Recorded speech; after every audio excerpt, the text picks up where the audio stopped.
The last verse expresses the deepest longing of God's people. Oh, that the salvation of Israel were come out of Zion. When God bringeth back the captivity of his people, Jacob shall rejoice, and Israel shall be glad.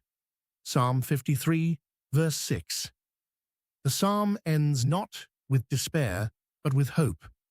It moves from the problem of wickedness to the promise of redemption. The verse begins with an exclamation.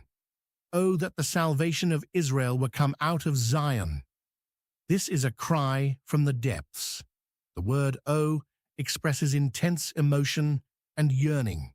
It reveals the psalmist's burden for his nation. He sees their condition and longs for their deliverance. The phrase "the salvation of Israel" encompasses both physical and spiritual rescue. Israel needs deliverance from external enemies and internal corruption. They need freedom from oppression and liberation from sin. The source of this salvation is specified. It comes out of Zion.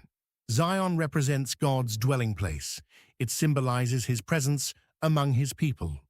Salvation flows from where God sits enthroned. It originates not from human effort, but from divine initiative. God alone can save his people. This reference to Zion points forward to the Messiah.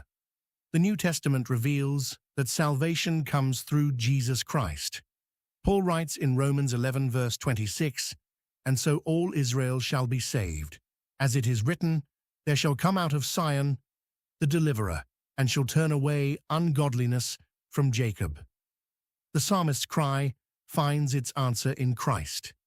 He is the salvation that comes from Zion. The verse continues with a promise. When God bringeth back the captivity of his people. This is not a vague possibility, but a guaranteed future event. God will restore his people. He will reverse their captivity and bring them home.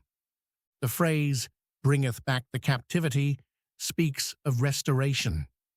Captivity represents bondage and exile. It pictures separation from God's blessing and removal from his presence. To bring back the captivity means to reverse this condition, to restore what was lost and repair what was broken. This restoration applies to multiple situations. It refers to physical exile from the land.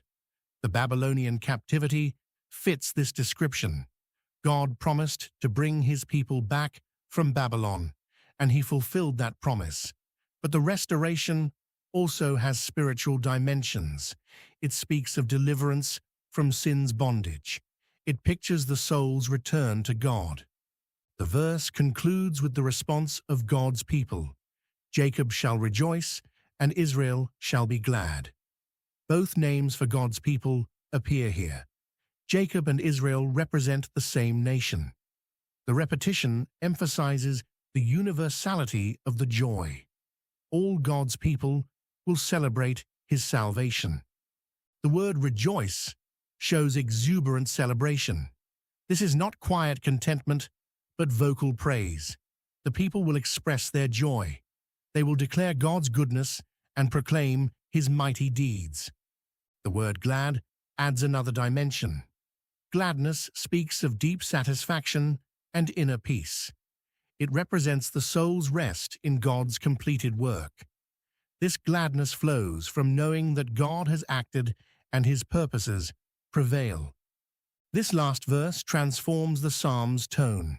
The earlier verses exposed human corruption and divine judgment. They revealed the desperate condition of humanity. This verse introduces hope.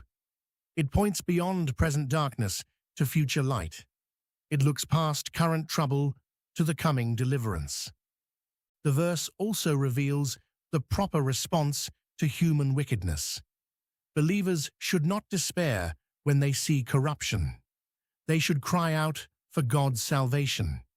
They should long for his intervention and wait for his deliverance.